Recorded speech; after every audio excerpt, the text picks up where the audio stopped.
The phone rang at 2:37 a.m. Jack Iron Reeves sat alone in his study, bourbon in hand, the golden liquid catching light from the single desk lamp. Outside his floor-to-ceiling windows, the Phoenix skyline glittered like fallen stars against the desert night. He wasn't supposed to be awake. Sleep had become his enemy years ago, sometime between his fourth tour in Afghanistan and the day he buried his best friend. The phone rang again. Not his regular phone, the other one. The burner kept in his desk drawer, activated 15 years ago and never used since. Only one person had that number, and that person was dead. Jack placed the bourbon down and slid open the drawer. The ancient flip phone vibrated across the polished wood, its blue light pulsing like a heartbeat. With hands that had once disarmed bombs without trembling, he picked up the phone. Reeves. Mr. Reeves, a woman's voice, professional but trembling with urgency. This is Elena Martinez, Arizona Child Protective Services. Jack's spine straightened. His free hand curled into a fist. I'm calling about Emma Parker. The name hit him like a physical blow. Emma, Steve's daughter, the girl he'd sworn to protect, the promise he'd failed to keep. What happened? His voice dropped an octave, falling into the command tone that once guided SEAL teams through hostile territory. She's at Phoenix Memorial, admitted 4 hours ago with 3 broken ribs, a fractured left wrist, contusions across her back and shoulders. The social worker paused. Her stepfather says it was an accident. The doctors disagree. Jack's eyes drifted to the wall where a photo hung in a simple black frame. Steve Scout Parker in desert camo, blood-streaked, face split in a grin, arms slung around Jack's shoulders. Taken 3 weeks before the roadside bomb that had sent Steve home in a flag-draped coffin. Her stepfather. The words tasted bitter. Richard Coleman.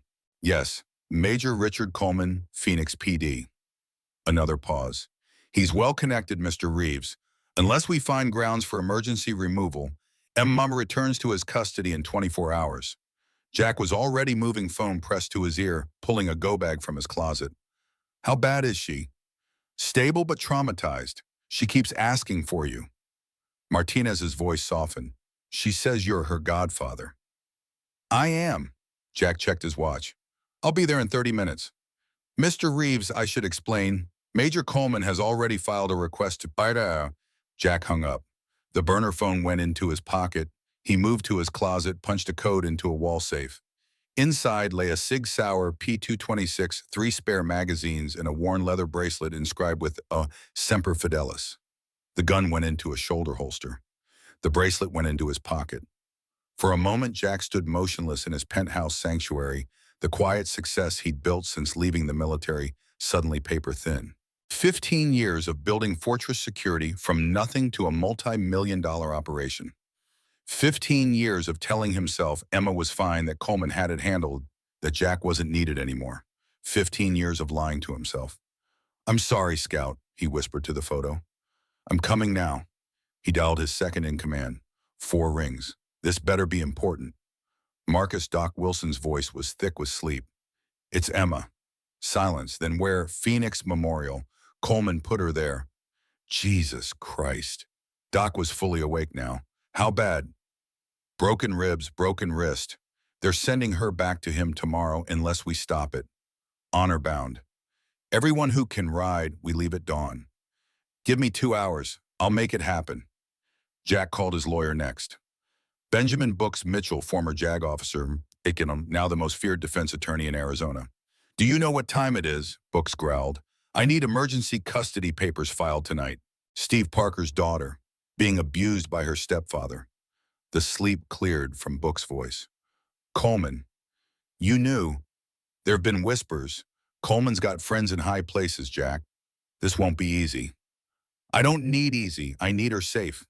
I'll file electronically within the hour. Meet you there.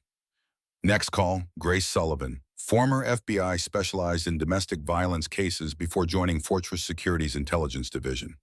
She answered on the first ring. I'm working, Jack. At 3 in the morning. Some of us never sleep. What do you need? Everything on Richard Coleman, Phoenix PD. Focus on his wife's suicide 2 years ago. A pause. Lisa Parker. I remember the case. Single vehicle accident, high blood alcohol. The investigation was Abbreviated. Dig deeper. I need ammunition by morning. This about Emma? She's in the hospital. Coleman's work. Grace's voice went cold. I'm on it. Jack made 3 more calls. Each answered the same way. No questions, no hesitation, simply I'm in. By 4:30 a.m., Jack was in the garage beneath his building, the elevator doors opening to reveal his private collection. Motorcycles lined one wall, each more expensive than the last. He bypassed them all for the one in the corner. A custom Harley Road King matte black built from the ground up after Afghanistan. Not the bike of a successful CEO, but of the man he'd been before the warrior who still lived beneath the suits in boardrooms. The engine roared to life, echoing through the concrete space like distant thunder. One more mission, old girl. By 5:15 a.m., the sun was just beginning to lighten the eastern sky when Jack pulled into a truck stop outside the city. The parking lot was already half filled with motorcycles, 40-50 more arriving every minute. At the center stood Marcus Wilson, 6'4", silver beard, reaching his chest, arms crossed over a leather vest, bearing the emblem of honor bound. The president's here, Doc called out as Jack killed his engine. Men and women nodded in respect as Jack dismounted. Veterans mostly from every branch of service. Teachers, mechanics, nurses, construction, workers, not outlaws. Just people who understood that some promises weren't optional. Told you you'd have your army, Doc said, clasping Jack's hand. Sandra Medic Chen walked over, trauma nurse and former Army medic. Doc told us, Steve's daughter. Yeah, then we ride. Frank Numbers Davis, former military intelligence, now Fortress Securities financial officer, called from his bike. What's the play, Jack? When we get there, we show up. We stand witness. We make sure that hospital knows she's not alone. What if the cops try to move us? We stay peaceful, but we don't move. Mike Wheels Rodriguez, the quietest rider in honor bound, former vehicle specialist for Army Special Forces, spoke up. What if they take her anyway? Jack's eyes went cold. Then the whole world watches them do it. More bikes rolled in. The rumble echoed across the empty highway. Doc approached, helmet in hand. 93 riders, brother. Everyone who could make it showed. Jack's throat tightened. 93. Some had driven hundreds of miles on a moment's notice. Some he hadn't seen in years. Rachel Sparks Johnson limped over, former Navy engineer, prosthetic leg visible beneath her jeans. I knew Steve. Good man. Good soldier. He'd do this for any of our kids. Jack turned to face them all. Most of you never met Steve Parker. He died in 2009, saving 6 men, including me. He paused. Before he died, he made me promise to watch over his daughter. Silence fell across the gathering. I failed. I let a badge-wearing bastard convince me he had it covered. Now she's broken because I didn't keep my word. No one spoke. No one needed to. We're riding to Phoenix Memorial. We're not going in hot. We're standing witness. When we get there, that girl needs to see that someone showed up, that she's not alone, that someone gives a damn. Sandra stepped forward. What if security stops us? Then we comply, but we don't leave the lot.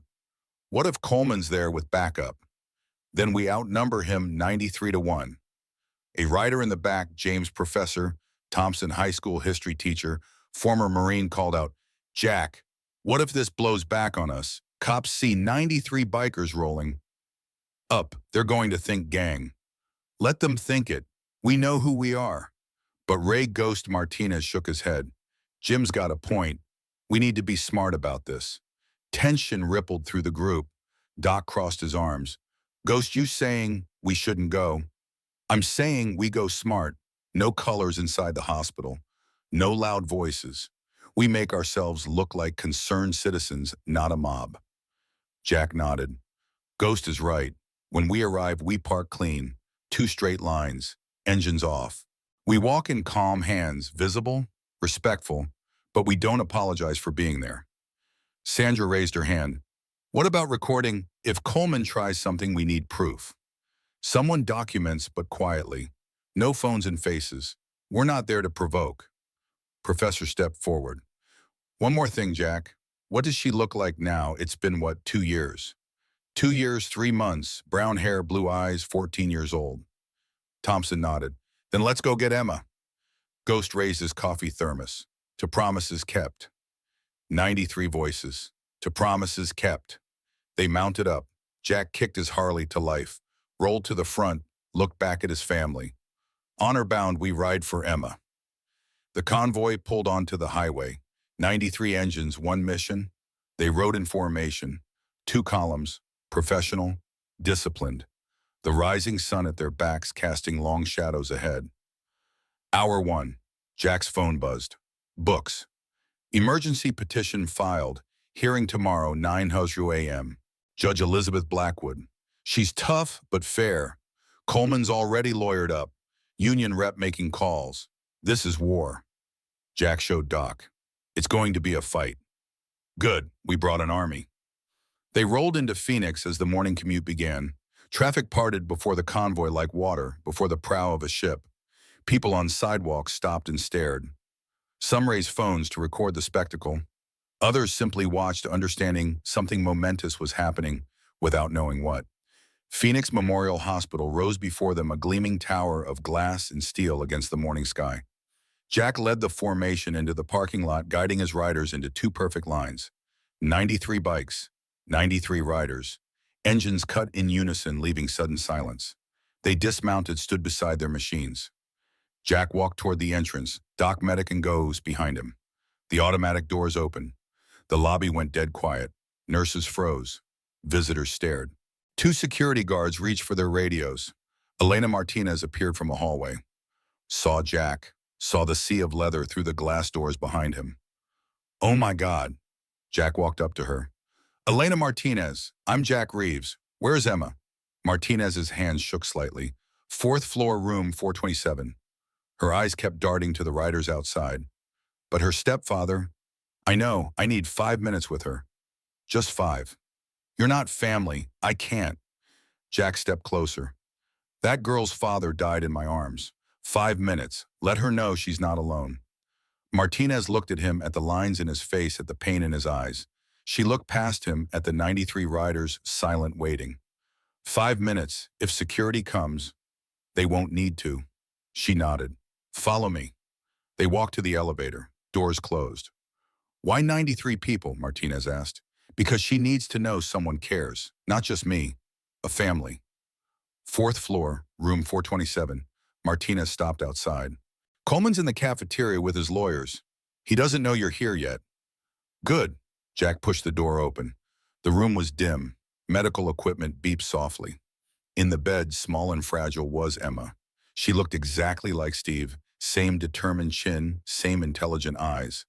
But those eyes now held shadows no 14-year-old should know. Her gaze focused on him. Confusion gave way to recognition. Uncle Jack, her voice was barely audible. He crossed to her, knelt, took her hand. Hey, kiddo, I'm here. I'm sorry I took so long. Tears streamed down her face. He said no one would come. He said I was lying. I believe you, and I brought some people who believe you too. What people? Look outside. Martinez helped her sit up. Emma turned to the window. From the fourth floor, she could see the parking lot below. 93 motorcycles. 93 riders standing at attention. Her breath caught. Who are they? Your dad's family. My family. They rode from all over the state to stand with you. She sobbed. Jack held her hand. Emma, I need you to tell me the truth. Did Richard Coleman do this to you? She nodded. Has he done it before? Another nod. Your mom, what happened to her? Emma's voice went flat, emotionless. He killed her. The room seemed to freeze. Martinez gasped softly. Jack leaned closer. Are you sure? I saw it. They were fighting about money, about leaving. He pushed her down the stairs. Then he put her in the car and crashed it into the ravine, told everyone she was drunk, but she wasn't. She was trying to save me. Rage flooded Jack's veins, cold and focused, but his voice stayed calm. Okay, you're never going back there. You hear me? Never. But he's a cop. And there are 93 witnesses outside. A lawyer filing papers right now. Everyone's about to know your story. I promise, Bob. Jack squeezed her hand. On your father's grave. The door slammed open. Richard Coleman stood there, tall, handsome, in that polished way that screamed career advancement, cold blue eyes. Two men in expensive suits flanked him. "Who the hell are you?" Coleman demanded, though his eyes said he knew exactly who Jack was. Jack placed himself between Coleman and the bed. "The man who made a promise to her father." Coleman's face twisted. "Parker's war buddy. You need to leave now." "No," one of the lawyers stepped forward. "Sir, you have no legal standing. Leave, or we'll have you removed." Jack smiled. No warmth. "Check the window first." Coleman walked to the glass, saw the parking lot. His face went white, then red with fury. "What the hell is this?" "That's family, something you wouldn't know about." Coleman's hand moved toward his belt, toward his gun. "Don't," Jack said quietly. "You pull that weapon in front of her with 93 witnesses watching, your career's over." Coleman's hand froze. Martinez stepped forward. "Major Coleman, I've filed a report with CPS. An emergency custody hearing is scheduled for tomorrow morning." "On whose authority?" "Mine." Books walked in. Suit, briefcase, the picture of professional confidence. "Benjamin Mitchell, counsel for Jack Reeves. Emergency petition filed. Judge Blackwood hears it at 9:00 a.m. Coleman's face went purple. "She's my daughter." "Stepdaughter," Books corrected, "and the evidence says otherwise." Coleman pointed at Jack. "You brought a gang to intimidate a police officer." "I brought witnesses. 93 people saying Emma Parker deserves better than you." Coleman lunged forward. Doc appeared in the doorway, stepped between them. "That'd be a mistake, officer." Doc's voice was soft, but his eyes were combat ready. Coleman's lawyer grabbed his arm. "Richard, we're leaving. We'll handle this in court." Coleman stabbed a finger at Jack. "This isn't over." Jack's voice was ice. "You're right. It's just beginning." Coleman stormed out. Lawyers followed. The door closed. Emma was crying, but different now. Relief mingled with fear. Jack knelt again. "You're safe now." "I'm scared." "I know, but you're not alone anymore." Outside, the morning sun cast long shadows across the parking lot. 93 riders stood in the parking lot, silent, waiting, guarding a girl they'd never met. Because promises matter. Because family isn't blood, it's loyalty. And Jack Iron Reeves wasn't breaking another promise. Not ever again. Coleman's footsteps echoed down the hallway, fading, but the threat hung in the air like smoke. Jack stayed at Emma's bedside, his hand still holding hers. "What happens now?" she whispered. "Now we make sure you're protected on 7 until that hearing tomorrow." Martinez stepped closer. "Mr. Reeves' hospital policy won't allow." "Then we stay outside in the parking lot all night if we have to." Books set his briefcase on the visitor chair. "Jack's right. Coleman knows he's losing control. That makes him dangerous. We need eyes on this room until the judge rules." Martinez looked torn. "I can request a security detail, but Coleman's a cop." Books finished. "He has friends on the force. We can't trust that." Jack stood. "How long before they discharge her?" Martinez checked her tablet. "Dr. Chen wants to keep her overnight for observation. The ribs need monitoring, but if Coleman pushes with his lawyers, they could override the medical recommendation. Then we make it impossible for him to push." Doc appeared in the doorway. "Jack, we got a situation downstairs." Jack squeezed Emma's hand. "I'll be right back, kiddo. Medic's going to stay with you. She's a nurse. You're safe." Sandra moved to the bedside immediately, pulled up a chair. "Hey, sweetheart. I'm Sandra. Let's check those bandages, okay?" Emma nodded, still scared, but less alone. Jack followed Doc into the hallway. Ghost was there too, and 3 hospital security guards. The head guard nameplate said Torres held up a hand. "Sir, I need you and your people to clear the parking lot. We've had complaints." "Complaints from who?" "That's not relevant. You're creating a disturbance." Jack kept his voice level. "We're parked legally. Engines off. No noise." "What disturbance?" Torres shifted his weight. "Look, I don't want trouble, but if you don't move, I'll have to call the police." "Call them." Torres blinked. "Excuse me?" "Call the police. We're not breaking any laws. We're here to make sure that girl stays safe." One of the other guards, younger, nervous, spoke up. "Safe from what?" "From the cop who put her here." Torres' expression changed. "You're talking about Major Coleman." "I'm talking about a man who beats children." The young guard looked at Torres. "Chief, if that's true?" "We don't know what's true," Torres said quickly, but doubt flickered in his eyes. "Look, I'm just doing my job." The hospital administrator wants you gone. Ghost stepped forward. Son, we rode from all over Arizona to stand with that girl. We're not leaving. If you want us gone, you'll have to arrest 93 people, and I promise you every camera out there will catch it. Torres looked past them. Through the window, the parking lot was visible. 93 riders, some sitting on their bikes, others standing in small groups, all of them waiting. His radio crackled. Torres, what's the status? He pressed the button, still assessing. Sir, I need more time. I want them gone in 10 minutes. Torres released the button, looked at Jack. I can't let you stay inside the building, but the parking lot is public property. If you stay peaceful, I won't push it. Jack nodded. We'll stay peaceful. And if Coleman comes back, then we stay between him and that room. Torres studied him for a long moment, then nodded. All right, but if anything escalates, it won't. You have my word. The guards left. Doc exhaled. That was close. It's going to get closer, Ghost said. Coleman's not done. Guys like him don't back down. Jack's phone buzzed. A text from an unknown number.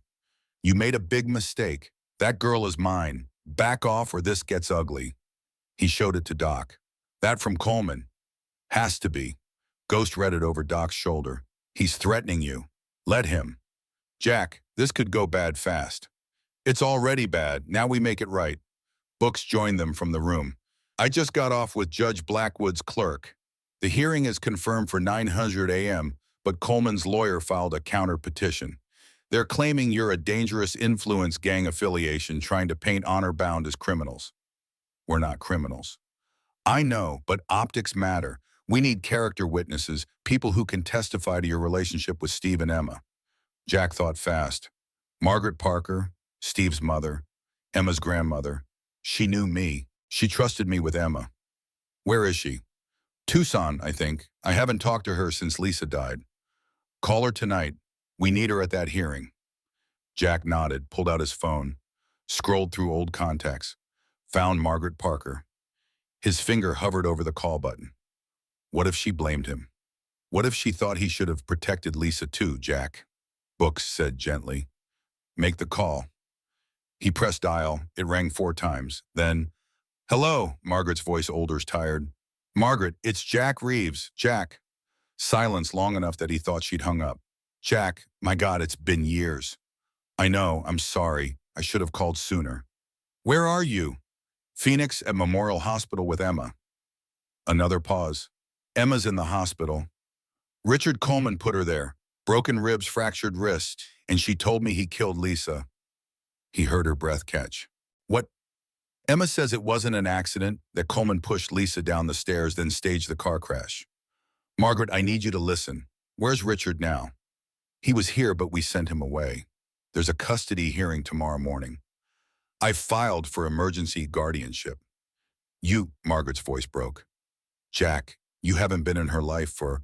I know, and I'm sorry. I failed Steve, I failed Lisa, but I'm not failing Emma. Not anymore.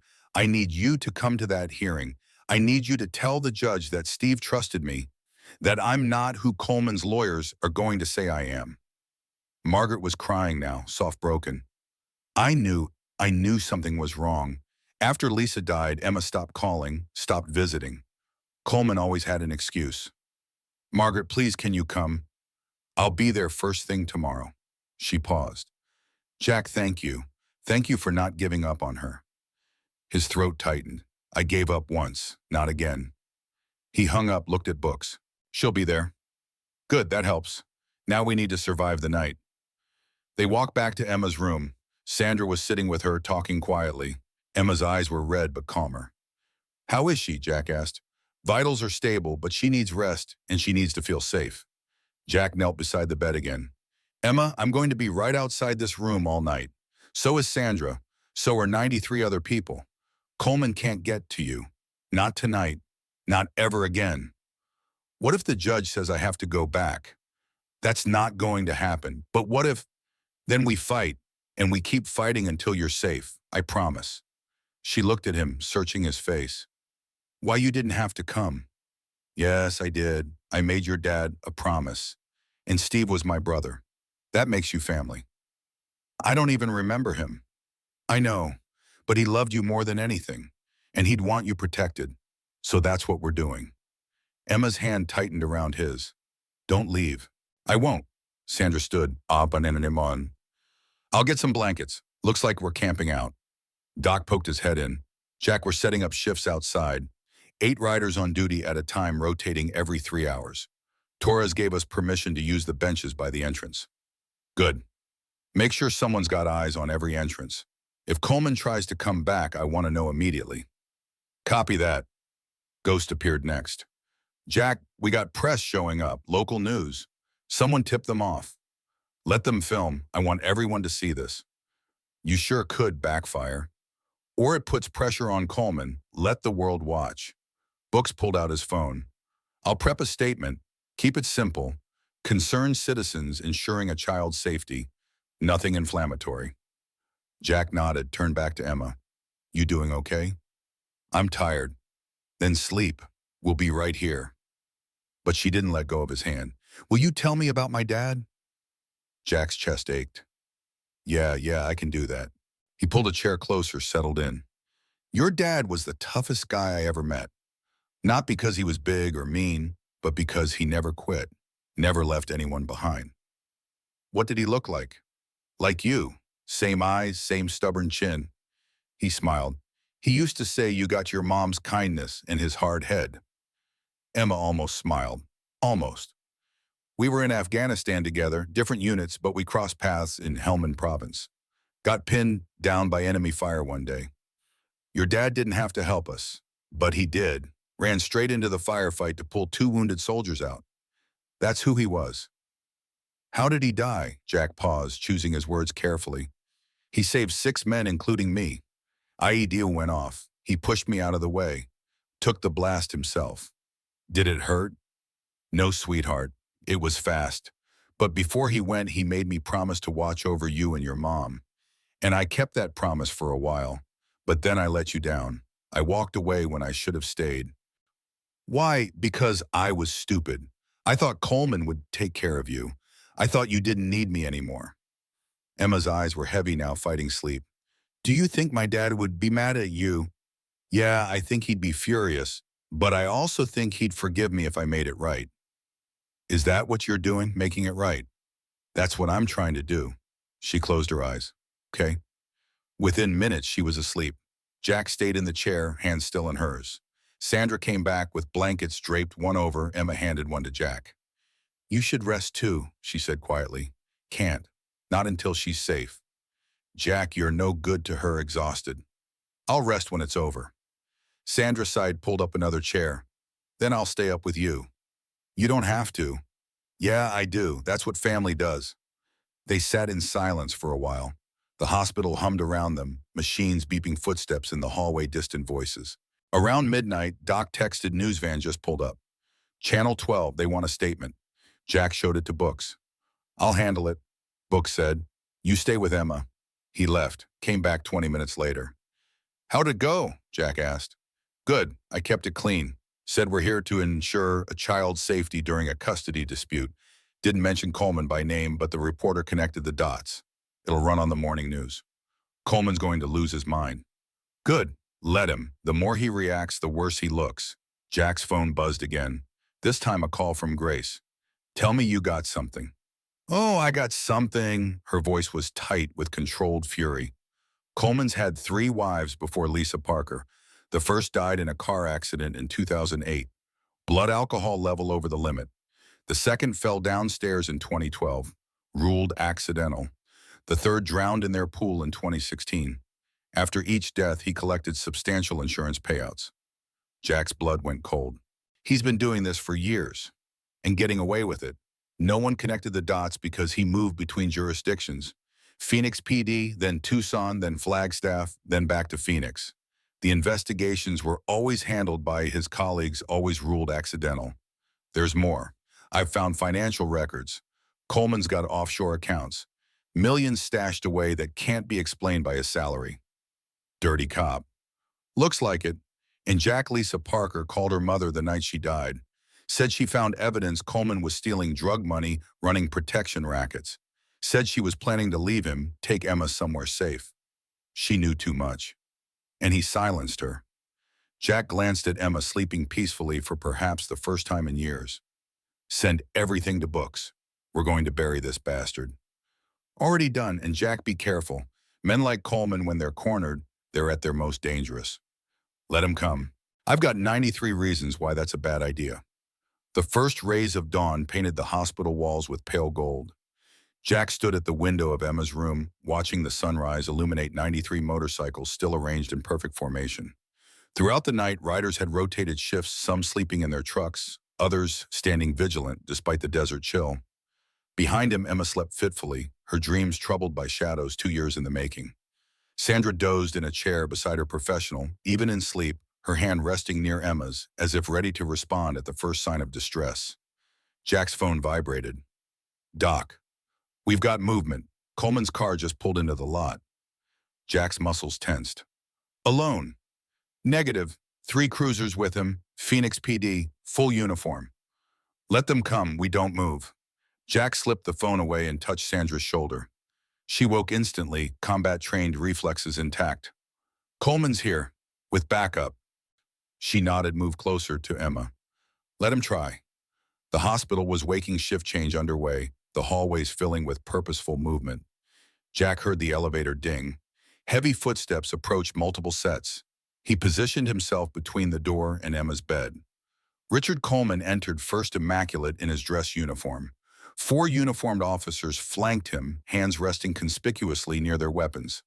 Behind them, a thin man in an expensive suit carried a leather portfolio.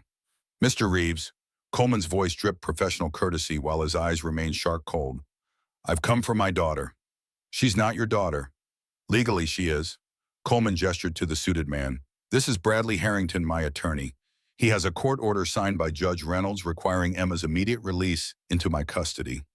Harrington stepped forward, extending a document. The emergency petition filed by Mr. Mitchell has been temporarily stayed pending this morning's hearing.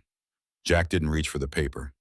You got a friendly judge to sign that at what, 5 in the morning? Judge Reynolds has jurisdiction over family matters during night court hours. Convenient. Coleman's false smile tightened. The law is the law, Mr. Reeves. Now please step aside so I can take my daughter home. No. One of the officers moved forward, young, nervous. Sir, you need to comply with a lawful court order. That order hasn't been properly served or reviewed by Emma's counsel. Books appeared in the doorway, suit fresh despite the sleepless night. And I've already filed an emergency appeal with Judge Blackwood, who has primary jurisdiction in this case. Coleman's eyes narrowed. This is obstruction. This is due process, Books replied. Emma stays here until Judge Blackwood's hearing at 9 a.m. That's less than 3 hours from now. The standoff stretched, tension crackling between the men. Outside the window, honor-bound riders had formed a line between the hospital entrance and Coleman's vehicles. Coleman leaned closer to Jack. You think your biker friends scare me? I've got the entire Phoenix PD at my disposal. Then why bring only 4? Because I don't need an army to handle one washout SEAL with PTSD. Jack's expression remained stone, but his voice dropped to a register only Coleman could hear. I know about your wives, Richard. All of them. The convenient accidents, the insurance payouts, the offshore accounts. Coleman's mask slipped for just an instant, shock bleeding through before control reasserted itself. You're delusional. No, I'm thorough. And by the end of today, everyone will know exactly what you are. Coleman stepped back, composing himself for his audience. Officers note that Mr. Reeves has threatened me. Not a threat, a promise. The tension might have erupted into violence if not for Dr. Sarah Chen's timely arrival. She stepped between the group's stethoscope around her neck's authority and her bearing despite her small stature. What's happening here? This is a patient care area. I need everyone who isn't medically necessary to step outside immediately. Coleman turned his charm toward her. Dr. Chen, I'm Major Richard Coleman, Phoenix Police Department, and Emma's legal guardian. I have a court order for her discharge. Dr. Chen didn't spare the document a glance. Emma Parker is under my medical care. She has 3 broken ribs, a fractured wrist, and significant soft tissue trauma. I haven't authorized her discharge. With all due respect, Doctor, this court order supersedes your medical opinion. No, it doesn't. Chen's voice was steel-wrapped in silk. The law gives me authority to hold any patient if I determine discharge would pose an immediate threat to their health or safety. Your court order can wait until I've completed my morning rounds and evaluation. Coleman's jaw clenched. How long will that take? As long as necessary. Now please all of you out of my patient's room. She needs rest, not a territorial dispute. The officers exchanged glances, clearly uncomfortable, challenging a doctor on her own turf. Coleman recognized his tactical disadvantage.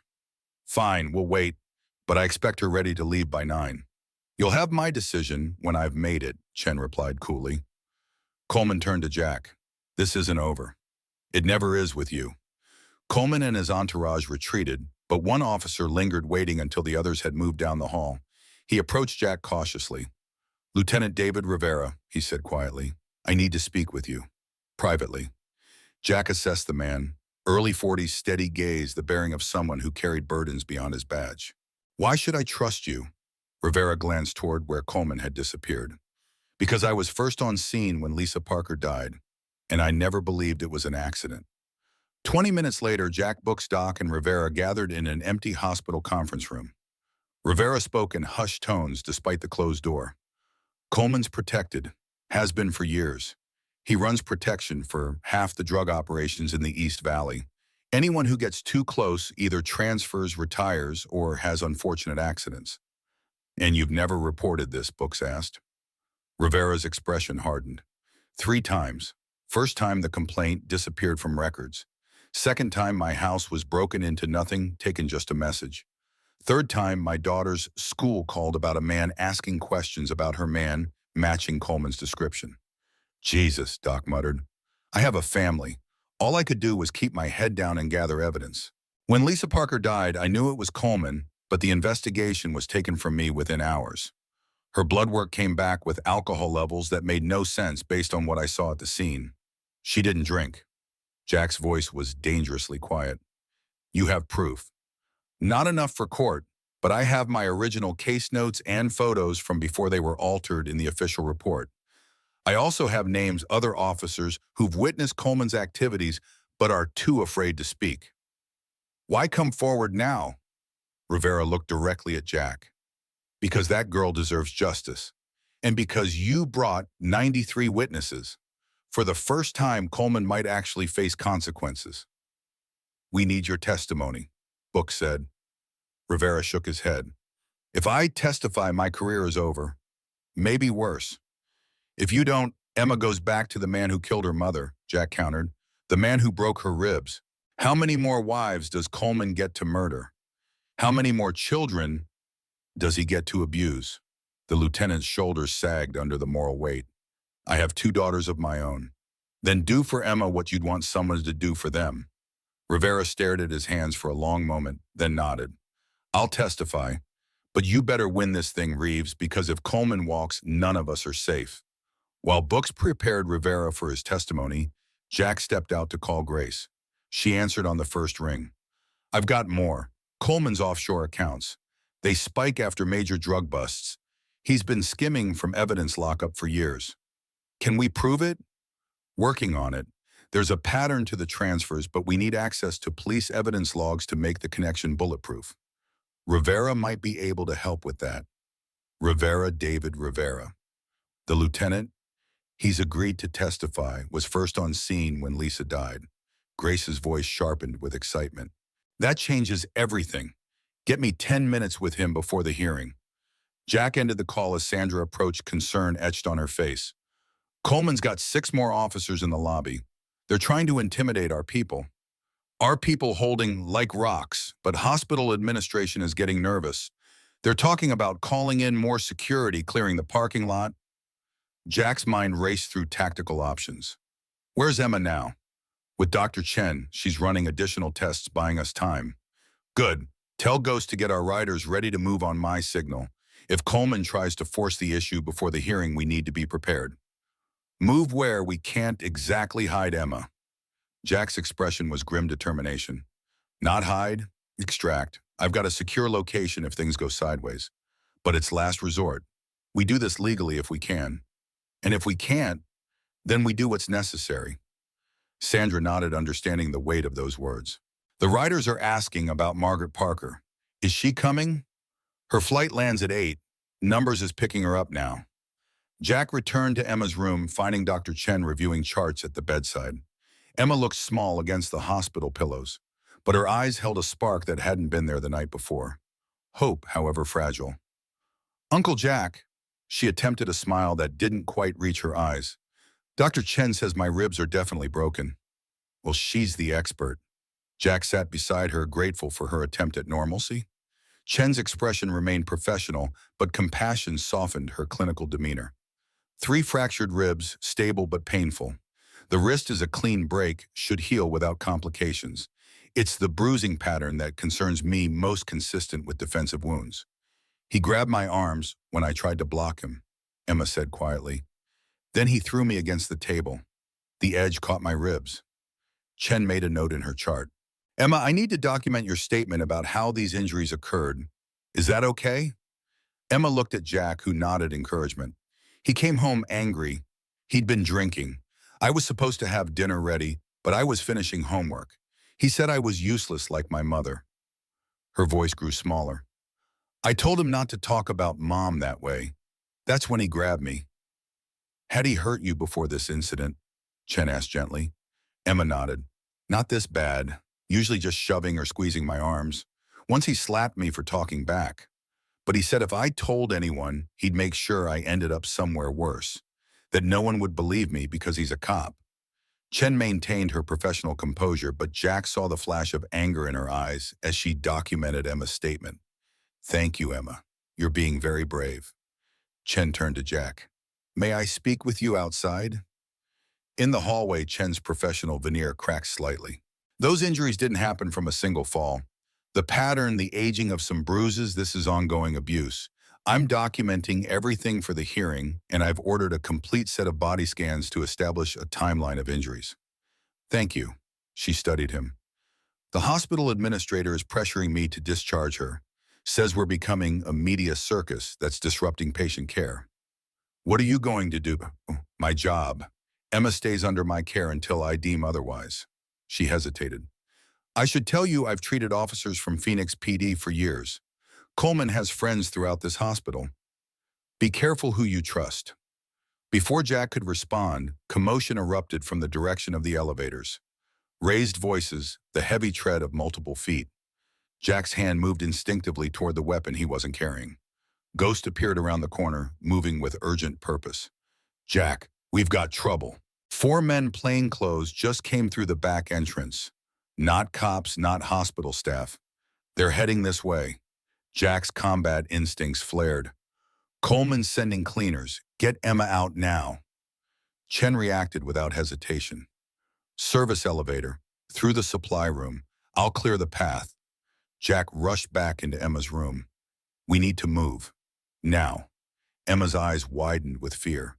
Is it him? Yes, but he's not getting near you. Sandra was already disconnecting monitors, gathering Emma's few belongings. I've got her. You secure our exit. Jack nodded, then knelt quickly beside Emma. I need you to be brave for a few more minutes. Sandra's going to take you somewhere safe. I'll be right behind you. Promise? Her voice trembled. He pressed the leather bracelet into her palm, closing her fingers around it. Semper Fidelis, always faithful, always. Emma clutched the bracelet like a talisman as Sandra helped her into a wheelchair. Chen led them to a door marked Supply that opened to reveal a service corridor. The elevator at the end goes straight to the parking garage.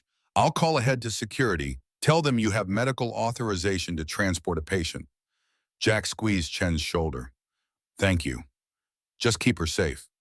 As Sandra wheeled Emma away, Jack turned to Ghost. Delay them. Non-lethal. Make it look like a hospital security responded to suspicious individuals. Ghost's smile was predatory. With pleasure. Jack took a position near the junction of corridors, texting Doc. Extraction in progress. South garage.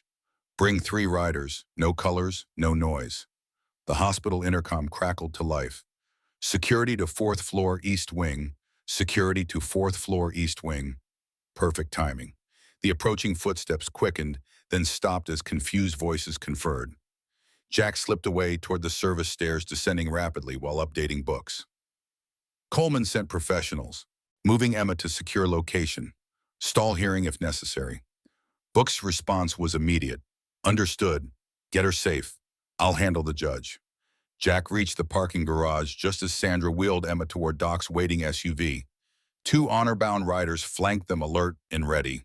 The third wheels had his motorcycle running ready to lead. Change of plans, Jack called. We're splitting up. Doc, take Emma and Sandra to the safe house. Wheels, you're their escort. Stay off main roads. Doc nodded, already helping Emma into the SUV. What about you? I'll meet Coleman in court. He needs to believe Emma's still in the building or he'll follow you instead. Sandra's expression was concerned. Jack, you should be with her. I'm more useful drawing his attention. Go. Now. As the vehicles pulled away, Jack returned to the main hospital through a different entrance. He'd taken 10 steps into the lobby when his phone buzzed with a text from Ghost. 4 men detained by security. Coleman showed up, claimed they're plainclothes detectives. Big scene in progress. Perfect. The distraction was working. Jack moved purposefully through the lobby, where clusters of visitors watched the commotion by the security desk. Coleman stood there, face flushed with barely contained rage, as he argued with the head of security. 4 men in business casual attire stood nearby, their stiff postures, screaming law enforcement despite their lack of uniforms. Coleman spotted Jack and broke off mid-sentence. Where is she? He demanded, striding forward. Safe from you. Coleman lunged, grabbing Jack's jacket. What have you done with my daughter? Security officers moved to intervene, but Jack waved them off. Nothing. I've been in the lobby for the past hour, as dozens of witnesses can confirm. A blatant lie, but necessary. Maybe you should ask yourself why your detectives were trying to access a minor's hospital room without proper authorization. Coleman's grip tightened. You think you're clever, don't you? You have no idea who you're dealing with. I know exactly who I'm dealing with. A murderer who's finally going to pay for his crimes. Coleman released him abruptly, composing himself with visible effort. I'll see you in court, Reeves. Counting on it. As Coleman stalked away, Jack checked his watch. 7:45. 75 minutes until the hearing. His phone buzzed with updates from Books, Blackwood aware of situation, hearing proceeding as scheduled. From Numbers, Margaret Parker landed early, en route now. From Grace, evidence compiled, found link between Coleman's accounts and missing drug evidence. Rivera's testimony is the missing piece. From Doc, package secure at destination. No tails. Everything was in motion. Jack gathered honor-bound leaders in a quiet corner of the hospital cafeteria, speaking in hushed tones despite the busy breakfast crowd. Coleman knows Emma's gone, but he's pretending otherwise. He'll expect her at the hearing. What's our play? Medic asked. We proceed as planned. Books presents our case. Rivera testifies about Lisa's death. Grace presents the financial evidence. We prove Coleman is a dirty cop who killed his wife and abused his stepdaughter. Ghost leaned forward. And if we lose, Jack's eyes hardened. We don't. But if somehow Blackwood rules against us, Emma's already safe. Coleman would have to find her first. He's got resources, Numbers warned. Phoenix PD connections throughout Arizona. We can't hide her forever. We don't need forever, just long enough to build an ironclad criminal case. Jack checked his messages again. Grace has already contacted the FBI about Coleman's financial activities. Once that investigation opens, even his police connections won't save him. Wheels appeared, having returned from his escort duty. Safe house is secure. Sandra's with Emma. Doc's coordinating perimeter security with local riders. Good, now we focus on the hearing. Jack surveyed his makeshift war council. Coleman expects to win by intimidation and influence. He doesn't understand what he's facing. And what's that? Ghost asked. Jack's expression was unyielding resolve. Family, real family, the kind that shows up when it matters. At 8:30, they gathered outside the courthouse. Honor-bound riders had exchanged leather for civilian clothes, but maintained their discipline, forming an organized presence rather than an intimidating mob. News vans lined the street cameras, recording as Jack, Books, and their key witnesses ascended the courthouse steps. Margaret Parker waited at the top, a dignified woman in her 70s whose grief had hardened rather than broken her. When she saw Jack, she opened her arms. Jack, her embrace was fierce despite her age. Thank you for calling me. I'm sorry it took so long. She stepped back, studying his face. You look like hell. Been a long night. Where is she? Where's Emma? Safe, not here. Coleman sent men after her this morning. Margaret's expression darkened. That bastard, I never trusted him. Lisa was so blinded by his charm. She clutched Jack's arm. Is it true? Did he kill my daughter? Emma says she saw it happen, and we've found evidence supporting her account. Then let's make Ed pay. For Lisa, for Emma, for all of them. They entered the courthouse together, passing through security into the imposing marble interior. Coleman and his lawyers were already present, surrounded by uniformed officers in a show of solidarity. His eyes tracked Jack's movement, searching for Emma, his expression darkening when he realized she wasn't present. Books approached as they took their seats. Coleman's lawyer is already crying foul about Emma's absence. Says it proves we're interfering with his parental rights. What does Blackwood say? She's allowing the hearing to proceed. Said Emma's testimony can be taken separately if necessary given the circumstances. Jack nodded. And Rivera? Ready, nervous but committed. Grace waiting outside with the financial records. Coleman doesn't know she's involved yet. As if summoned by her name, Coleman's head attorney approached their table. Harris Wellington shark-like in an Italian suit that probably cost more than most people earned in a month. Mr. Mitchell N. Wellington addressed Books with professional courtesy that didn't reach his eyes. A word about your missing witness. Emma Parker is under medical care in a secure location, counselor. Given your client's documented history of abuse and this morning's attempted intimidation at the hospital, her safety is our priority. Wellington's smile tightened. Judge Blackwood may see it differently. Without the alleged victim present for cross-examination, many of your claims become hearsay. We have her sworn statement, medical documentation, and witnesses to the pattern of abuse. Circumstantial at best. Books lean forward. We also have evidence that your client murdered Lisa Parker and 3 previous wives. Care to address that? Wellington's confidence wavered momentarily. Absurd allegations without foundation. We'll let the judge decide that. Books turned away, dismissing the attorney. See you inside, counselor. At 9 o'clock precisely, the bailiff called the courtroom to order. All rise. The Honorable Elizabeth Blackwood presiding. Judge Blackwood entered, a formidable woman in her 60s with piercing eyes that missed nothing. She took her seat, opened the case file. Be seated. Case number JV2254471. Emergency petition for guardianship. Jack Reeves versus Richard Coleman. She surveyed the packed courtroom. I see a great many people with strong opinions about this case. Let me be clear, this is a court of law, not a public forum. Disruptions will not be tolerated. Her gaze settled on Jack, then shifted to Coleman. Mr. Mitchell, you're representing the petitioner. Yes, Your Honor. And Mr. Wellington for the respondent. That's correct, Your Honor. Judge Blackwood reviewed the papers before her. Mr. Mitchell, I understand the minor child, Emma Parker, is not present today, despite being the central figure in this proceeding. Your Honor, Emma Parker was removed from the hospital this morning for her own protection after 4 unauthorized men attempted to access her room. We have reason to believe these men were sent by Major Coleman. Coleman's attorney shot to his feet. Objection, Your Honor. That's a slanderous accusation without evidence.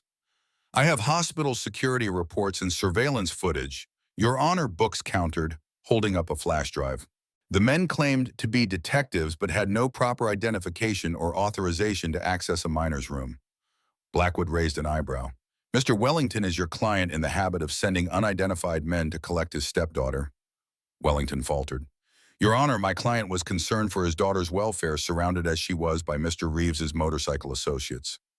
Those associates had hospital permission to remain on the premises. Books interjected. These men did not. Enough, Blackwood cut in. I'll review the security footage later. For now, let's proceed with the central issue. Mr. Mitchell, you're alleging abuse, neglect, and endangerment by Major Coleman. You're further requesting emergency guardianship be granted to Mr. Reeves based on his relationship with the child's deceased father. That's correct, Your Honor. Those are serious allegations. I presume you have evidence beyond the child's statement. Substantial evidence. Your Honor, including medical documentation, witness testimony, and evidence of a pattern of behavior by Major Coleman that includes the suspicious death of Emma's mother, Lisa Parker. Coleman whispered furiously to his attorney, who placed a restraining hand on his arm.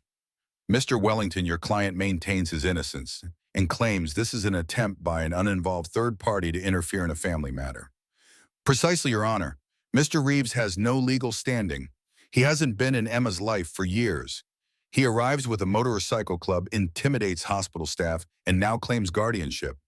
This is grandstanding, not genuine concern. Books rose. Mr. Reeves is Emma's godfather, designated by her biological father before his death in military service. He maintained contact until Major Coleman systematically isolated Emma from all outside support. Blackwood held up a hand.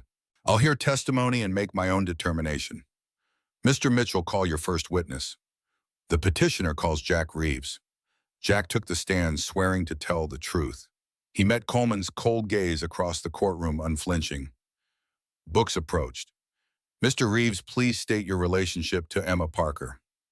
I served with her father, Steve Parker, in Afghanistan. Before he died, he made me promise to watch over his daughter. I'm her godfather. And did you maintain contact with Emma after Steve's death? Yes, for years. I sent money called monthly, visited on birthdays, until Major Coleman made it clear I wasn't welcome anymore. When did that happen? About 2 years ago, after Lisa Parker died. And what happened then? Coleman cut off all contact. Wouldn't return calls, wouldn't let me visit. I tried for months. Eventually, I stopped trying. Jack's voice tightened. That's my biggest regret. What made you reach out again? I got a call from a social worker at 2:37 a.m. yesterday. She told me Emma was in the hospital with multiple injuries. That's when I knew I'd failed her and that I had to make it right. Wellington stood. Objection. The witness is testifying to conclusions, not facts. Sustained. Mr. Reeves, please stick to what you observed and did. Books continued. What did you observe when you arrived at the hospital? A 14-year-old girl with 3 broken ribs, a fractured wrist, and bruises covering her back. She was terrified. She told me her stepfather did it, and she told me he killed her mother. The courtroom erupted. Whispers, gasps. Blackwood banged her gavel. Order. Mr. Reeves, that's a very serious allegation. Do you have evidence? I have Emma's testimony and substantial evidence regarding the circumstances of Lisa Parker's death. Wellington shot to his feet. Your Honor, this is outrageous.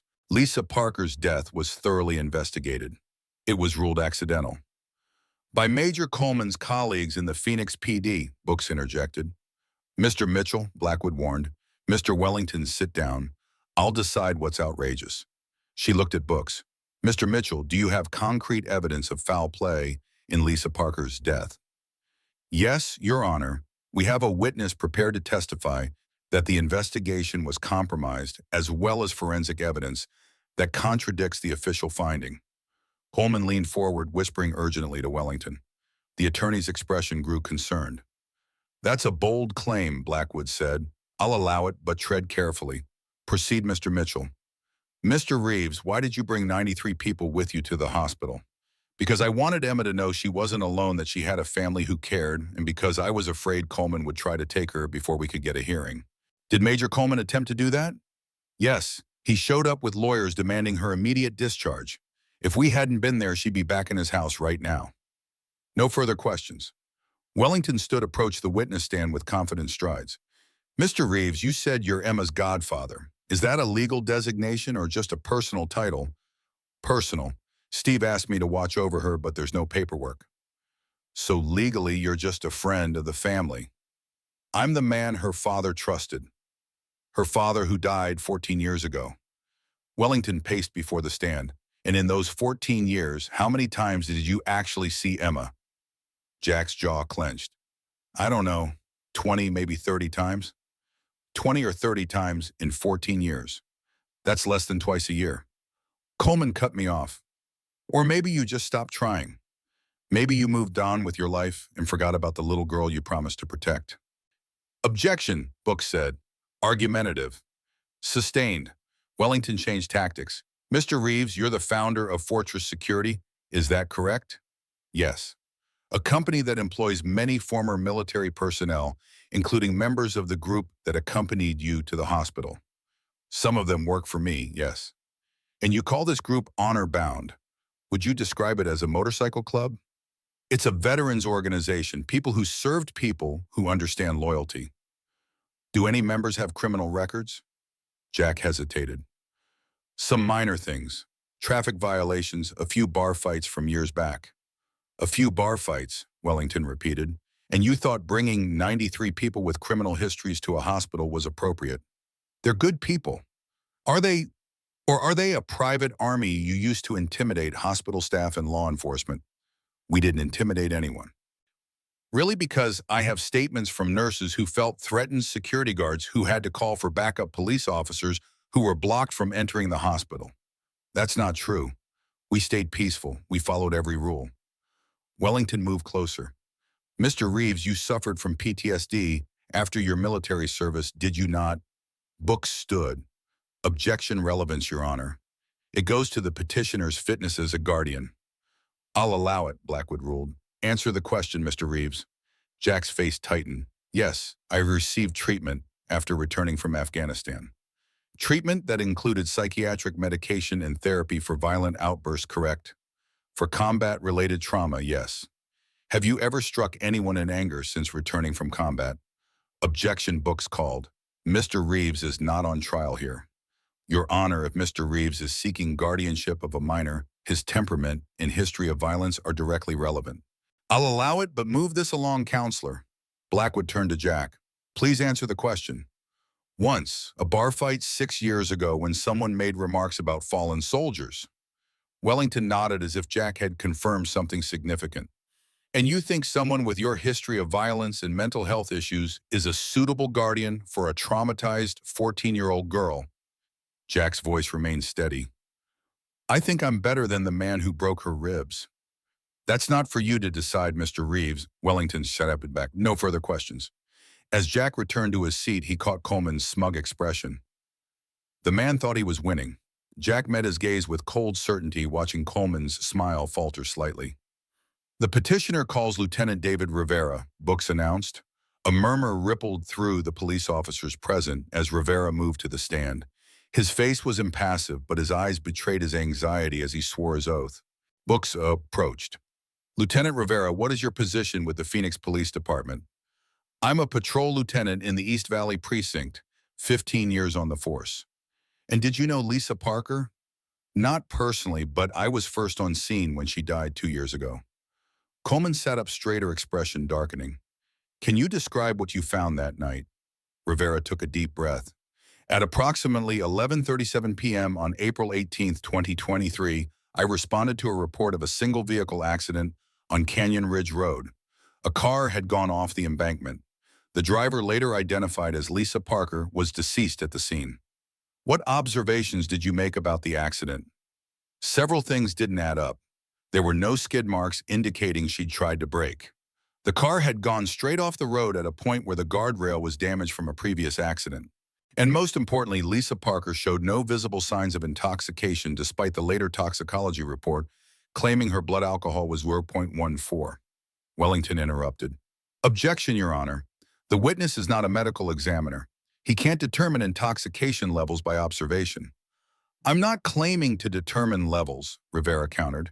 I'm stating that based on my experience with hundreds of DSOI cases, she lacked the typical physical indicators of significant intoxication. No alcohol odor, no bloodshot eyes, no visible physical trauma consistent with someone unable to control their vehicle. Blackwood considered. Overruled. The witness may testify to his observations. Books continued. What happened after you secured the scene? Major Coleman arrived approximately 20 minutes later. He was distraught as expected, but he immediately began directing the investigation despite being personally involved. He insisted on accompanying the body to the medical examiner's office, which violated protocol. Within hours, the case was reassigned from me to Internal Affairs, ostensibly because it involved an officer's family member. Did you document your observations in an official report? I filed my preliminary report before the case was reassigned. However, when I reviewed the final accident report 2 weeks later, I noticed significant discrepancies. What kind of discrepancies? My observations about the lack of intoxication signs were omitted. The damage to the guardrail was attributed to the crash itself, not a pre-existing condition. And most concerning, my notes about unusual bruising on the victim's arms and face were completely absent. Books approached with a folder. Your Honor, I'd like to enter into evidence Lieutenant Rivera's original notes from that night alongside the official accident report. Wellington was on his feet. Objection. These alleged original notes have not been authenticated or properly entered into evidence. They're my contemporaneous field notes, Your Honor, Rivera said. Date-stamped and initialed on each page as per department protocol. Blackwood examined the documents. I'll allow them. Continue, Mr. Mitchell. Lieutenant Rivera, did you attempt to raise concerns about these discrepancies? Yes, 3 times. Each attempt was either ignored or actively discouraged by my superiors. Why are you coming forward now? Rivera looked directly at Coleman. Because I swore an oath to uphold the law, because a child's safety is at stake, and because I can no longer be part of a system that protects abusers with badges. Wellington approached for cross-examination, his expression stone cold. Lieutenant Rivera, are you currently under investigation by Internal Affairs? No. Have you ever been? Rivera hesitated. Yes, once.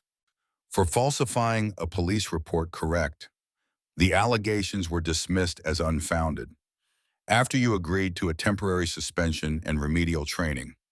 That was a negotiated resolution to avoid prolonged litigation. Wellington smiled without warmth. In other words, you took a deal, and now you're testifying against a superior officer. One might wonder if you have a personal vendetta against Major Coleman. I have no vendetta, just evidence he's abused his position.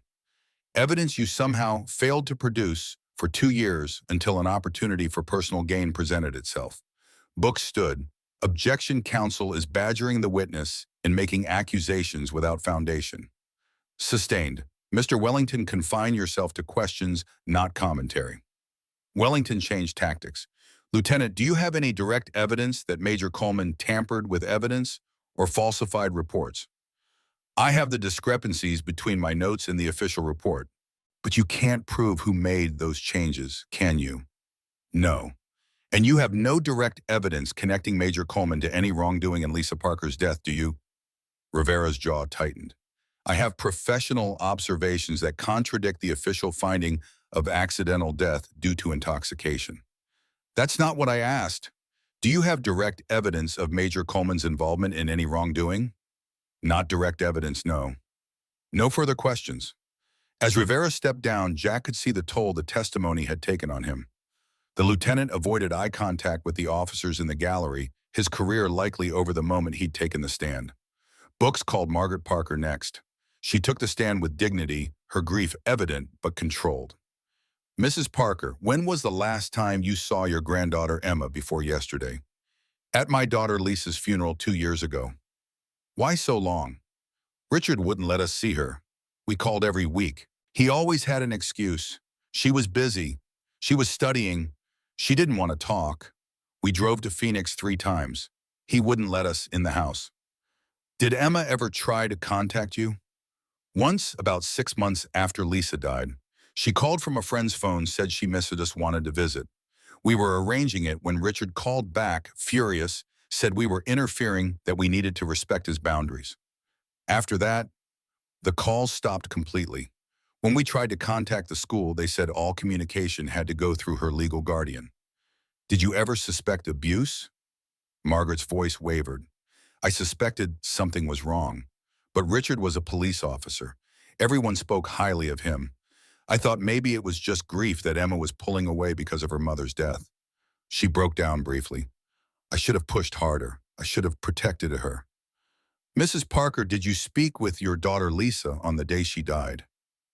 Yes. She called me that afternoon. What did she say? Wellington stood. Objection. Hearsay. Your Honor, Books countered, this is a statement made by the victim shortly before her death. It's admissible under the excited utterance exception. Judge Blackwood considered. I'll allow it. Mrs. Parker, what did Lisa say to you? She said, Mom, I found something in Richard's office, financial records, offshore accounts I didn't know about. When I confronted him, he got angry, really angry. I'm scared. Can Emma come stay with you for a while? I told her to call the police. She said, Margaret's voice broke. She said he is the police. Those were the last words she said to me. The courtroom erupted. Coleman was on his feet. That's a lie. She never said that. Major Coleman, sit down. Blackwood slammed her gavel. One more outburst and I'll hold you in contempt. Wellington pulled Coleman back into his seat. His face was red veins bulging in his neck. Blackwood looked at Margaret.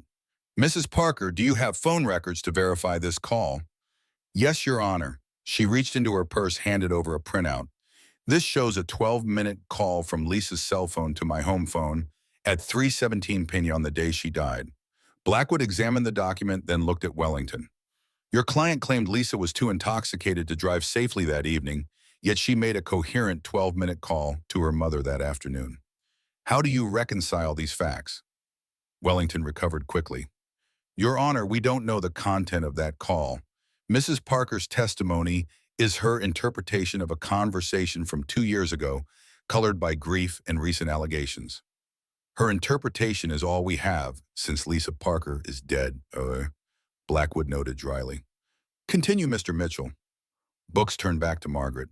Mrs. Parker, if Emma were placed in Mr. Reeves's custody, would you support that arrangement? Absolutely.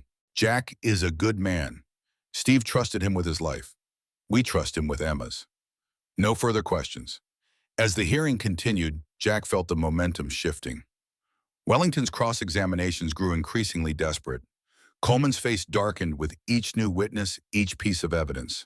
When Grace Sullivan presented her financial analysis linking Coleman's offshore accounts to missing evidence from drug busts, he nearly lunged across the table again. By noon, both sides had presented their cases. Judge Blackwood called a brief recess before her ruling.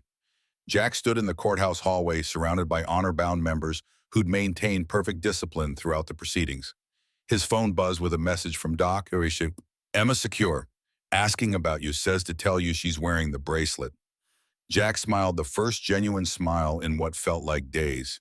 He texted back, tell her I'm keeping my promise. Books approached looking cautiously optimistic. Blackwood's tough but fair. The evidence is compelling. Rivera's testimony was crucial, and Grace's financial analysis ties it all together. I think we've got a good shot. And if we lose, we appeal immediately. But I don't think it comes to that. Coleman showed his true colors in there. When court resumed, tension filled the air. Blackwood entered, her expression giving nothing away. Before I deliver my ruling, I want to address something disturbing that occurred during this hearing. Major Coleman's stand. Coleman rose slowly, uncertainty replacing his earlier confidence. Major Coleman, I don't know if you killed your wife. That's for the criminal justice system to determine, and based on the evidence presented today, I'm recommending a full investigation into Lisa Parker's death.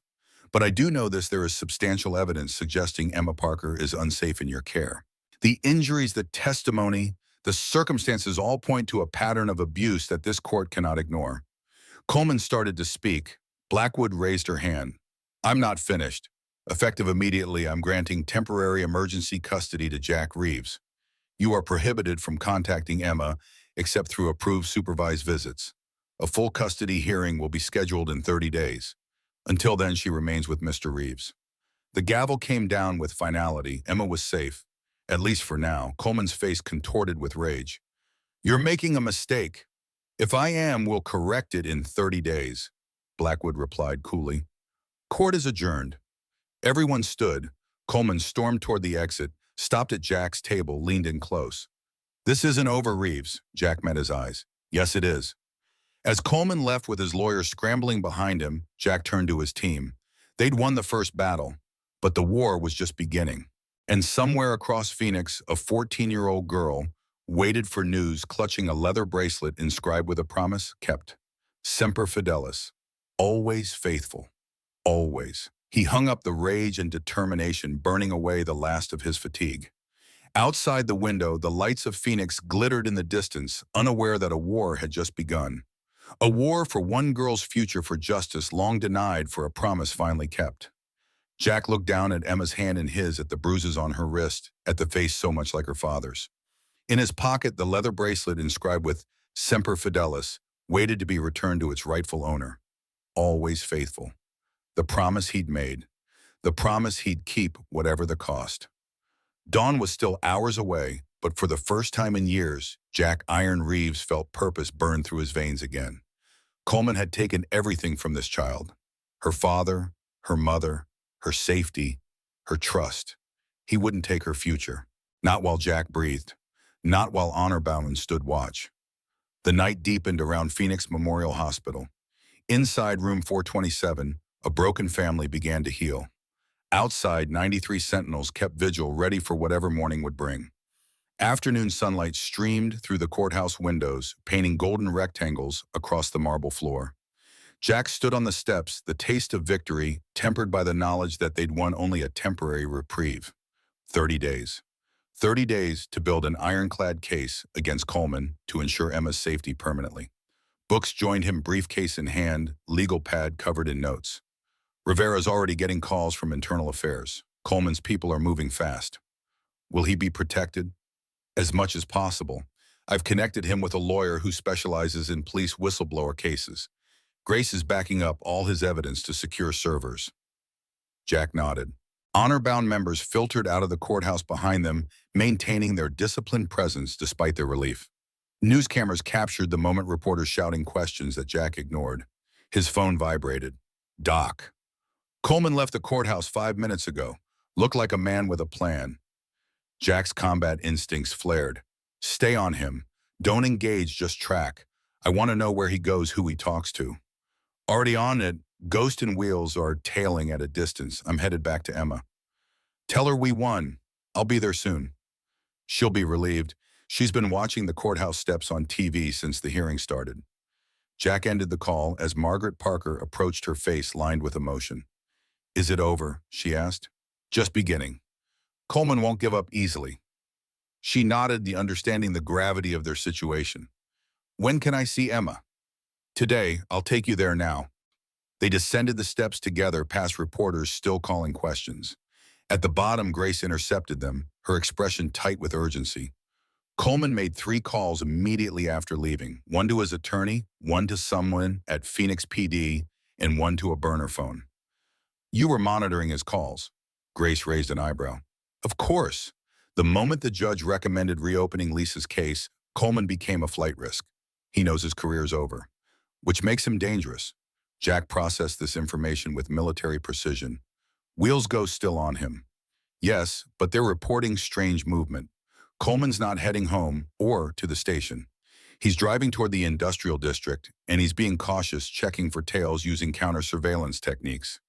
He's meeting someone he doesn't want identified, the burner phone contact. Most likely. Stay on him. I need to get Margaret to Emma.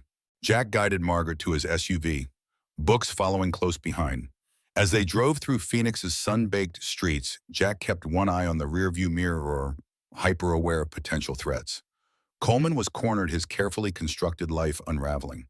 Men like that didn't surrender quietly. His phone buzzed again. Ghost. Coleman just met with 2 men outside a warehouse in East Phoenix. Professional types, military bearing. They gave him a package. What kind of package? Small, could be anything, money, documents, a weapon. Jack's grip tightened on the steering wheel. Stay on him, but maintain distance. He's suspicious and armed. Roger that. 20 minutes later, they arrived at the Safe House, a modest ranch-style home in a quiet suburb owned by Fortress Security under a shell company. The perfect place to disappear, with reinforced doors, security systems, and escape routes planned by professionals. Doc met them in the driveway, embracing Margaret briefly before updating Jack.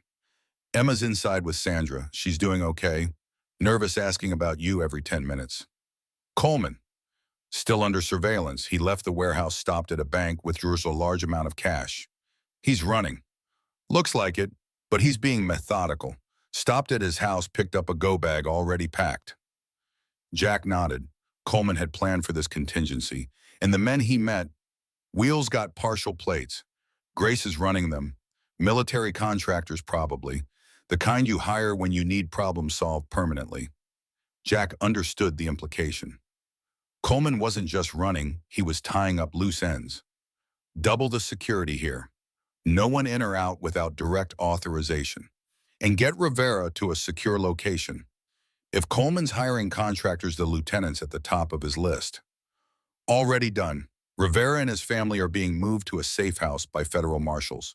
Grace's FBI contacts stepped in once the financial evidence was presented. Inside the house, Emma sat at the kitchen table, a half-eaten sandwich before her, the leather bracelet prominently displayed on her wrist. When she saw Jack, she launched herself into his arms with surprising strength for someone with broken ribs. "You did it." Her voice was muffled against his chest. "The judge believed us." She did. Jack held her carefully, mindful of her injuries. She saw the truth. Emma stepped back, wiping tears with the back of her hand. "What happens now?" Before Jack could answer, Emma spotted her grandmother. "Grandma." Margaret's composure finally broke. She rushed forward, embracing her granddaughter with gentle urgency. "Oh, Emma, my sweet girl." Jack stepped back, allowing them this moment of reconnection. Sandra appeared at his side, medical bag in hand. Her ribs are stable, but the stress is taking a toll. She needs rest, proper food, and time to process. The psychological wounds will take longer to heal than the physical ones. "I know." Jack had seen enough combat trauma to understand recovery wasn't linear. "We'll get her whatever help she needs." His phone buzzed again. He stepped away to answer it. "Reeves." "Jack, it's Grace. Coleman's on the move again, and he's not alone. 4 men in 2 separate vehicles. They're headed toward the federal building. The marshal's office. He's going after Rivera." Already alerted them. Rivera's transport is being rerouted, but there's something else. Coleman withdrew $500,000 from a safety deposit box. Cash. The kind of money you take when you're never coming back. Or when you're paying for something extremely illegal. Exactly. Phoenix PD has been alerted, but given Coleman's connections there, they might look the other way. Keep tracking him. I'll coordinate with Books on legal options. Jack ended the call, turning to find Books already approaching, expression grim. "Coleman's lawyer just filed an emergency appeal, claims new evidence that you coerced Emma's testimony." "What evidence?" "Doesn't matter. It's a delaying tactic meant to tie us up in court while Coleman implements whatever plan he's set in motion." Jack processed this information. He's desperate, making too many moves at once. That's when mistakes happen. Or when desperate men become most dangerous. The afternoon stretched into evening, the safe house transformed into a command center. Honor-bound members established a perimeter while Grace coordinated with federal authorities. Progress updates arrived in staccato bursts. Rivera and family safely relocated.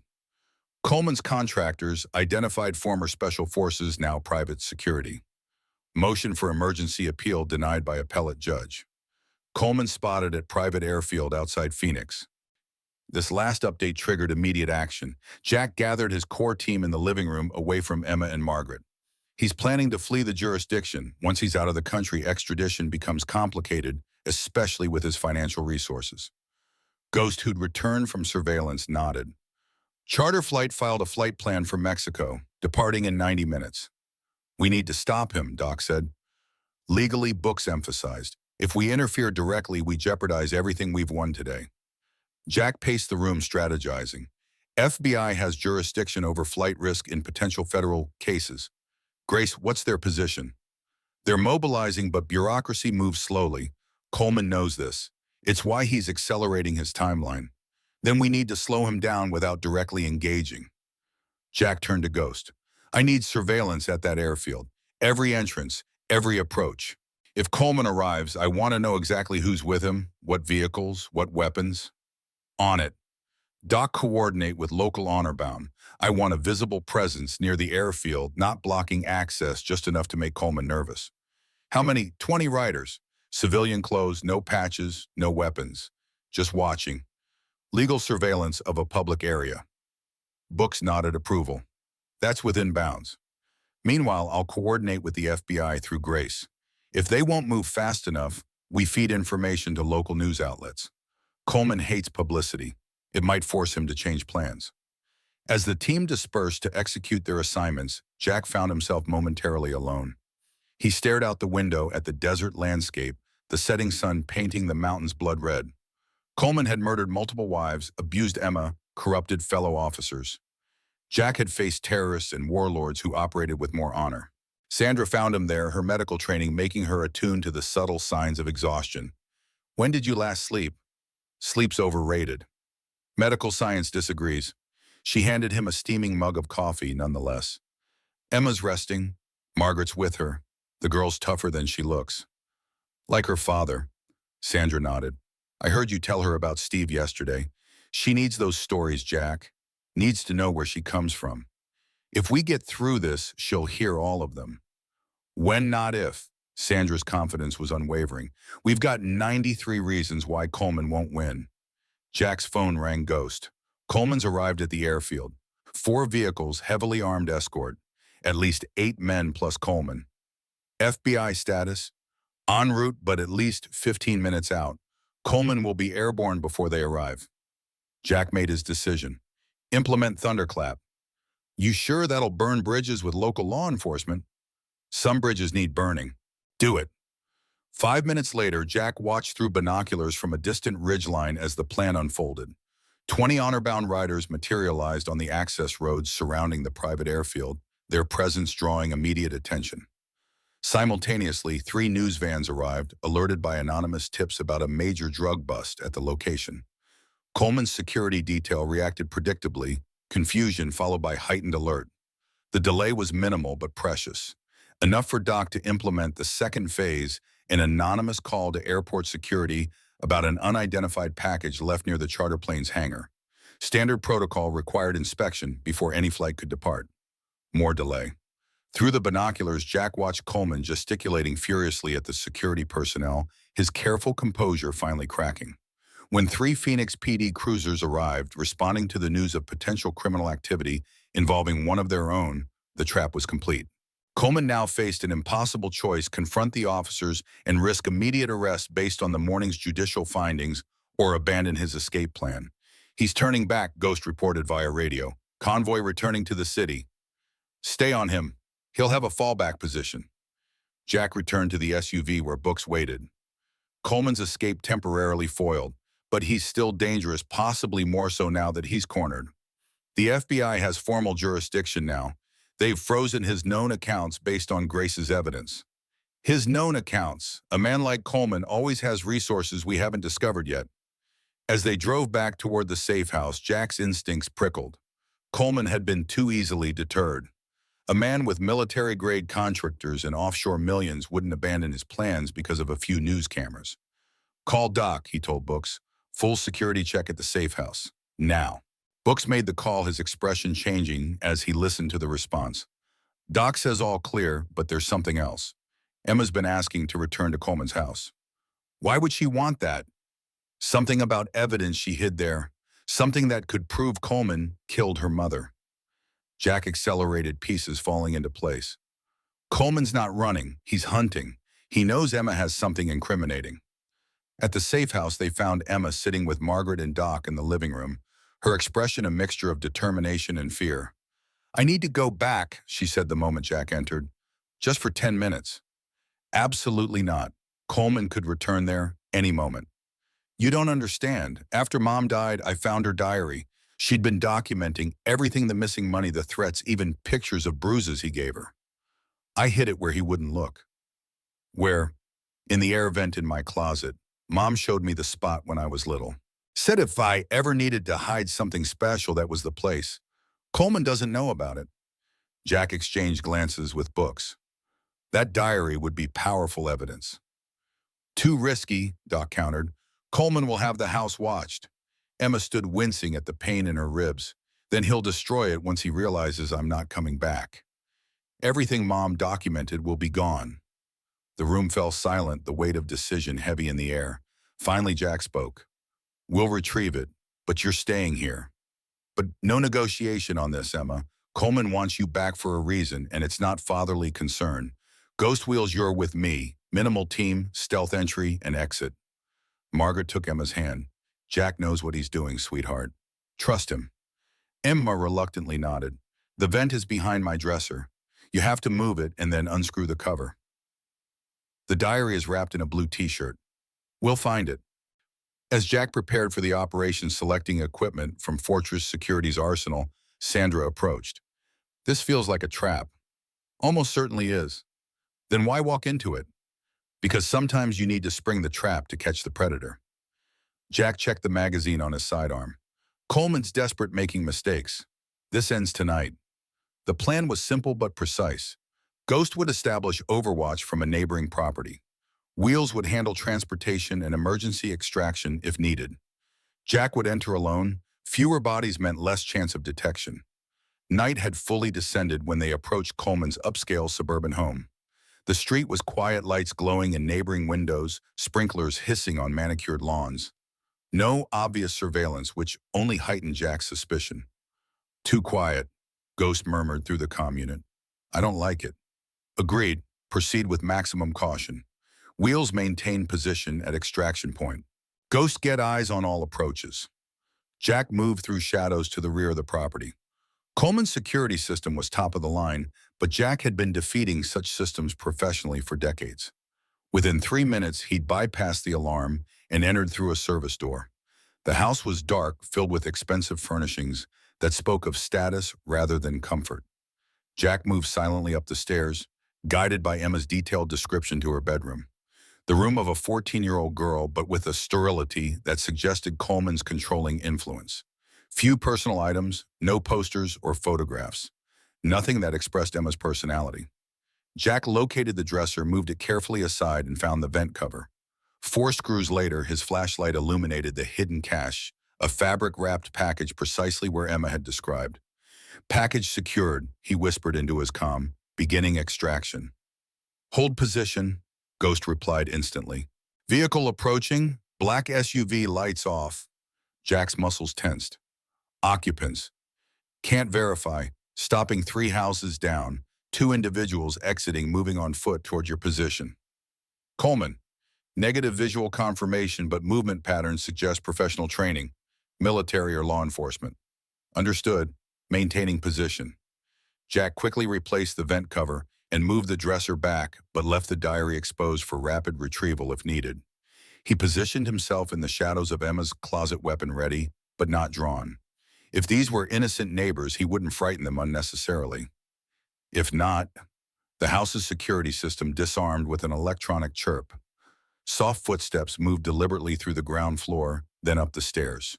2 sets moving in tandem, communicating through hand signals or sub-vocalized comms. They weren't Coleman's contractors. These movements spoke of formal tactical training. Law enforcement.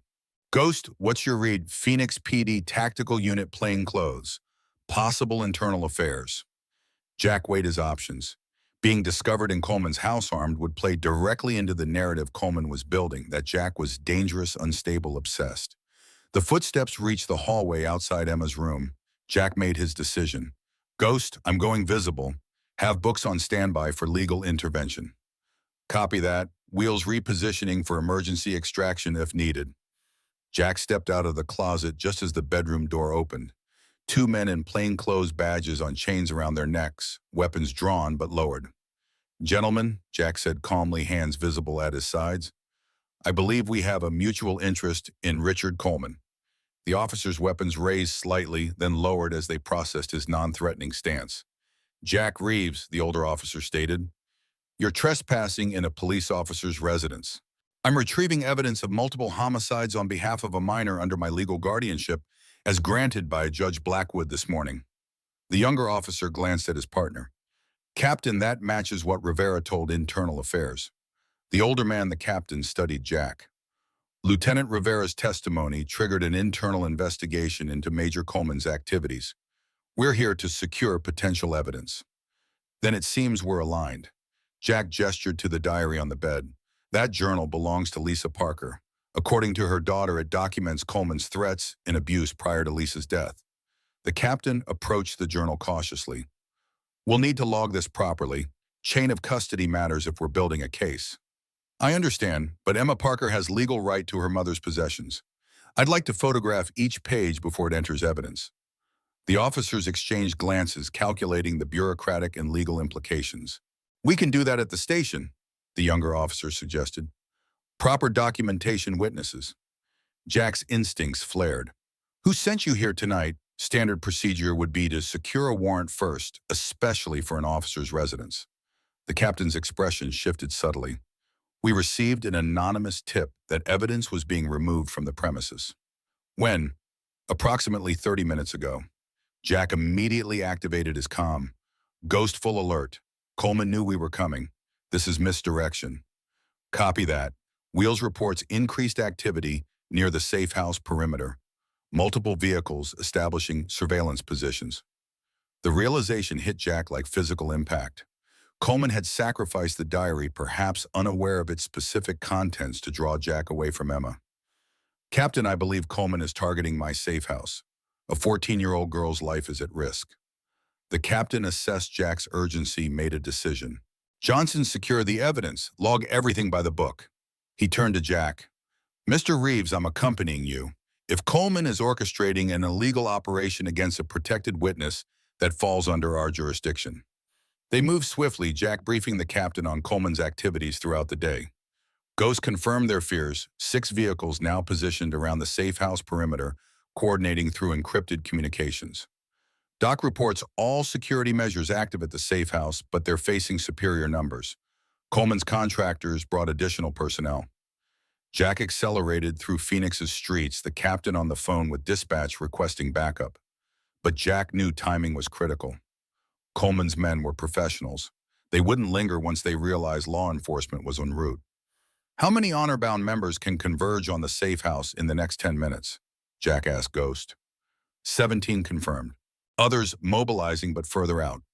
Tell them to move and establish visible presence. No engagement unless defensive.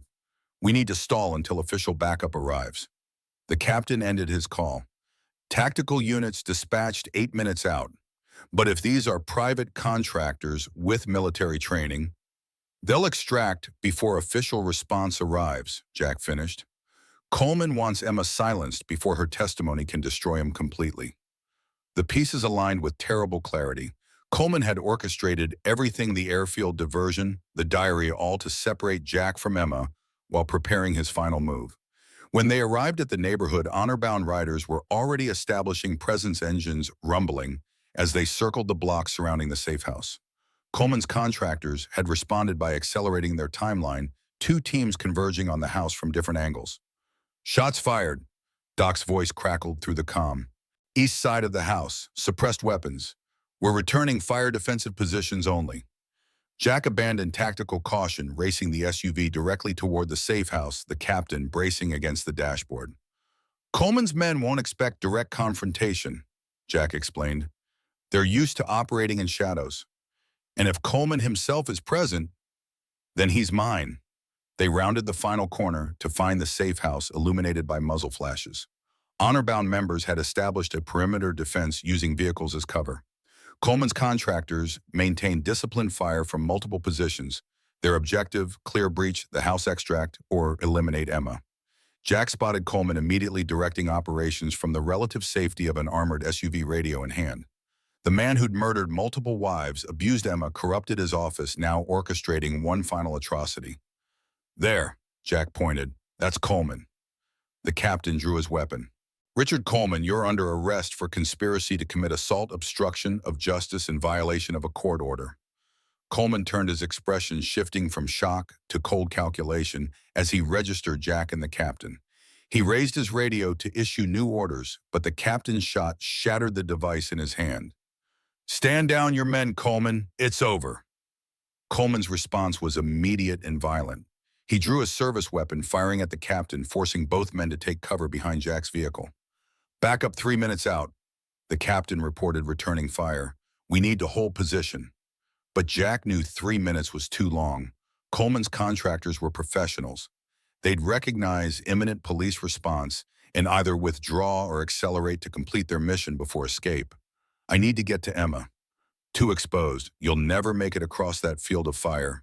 Jack's mind raced through options, discarding one after another until Grace's voice cut through the comm.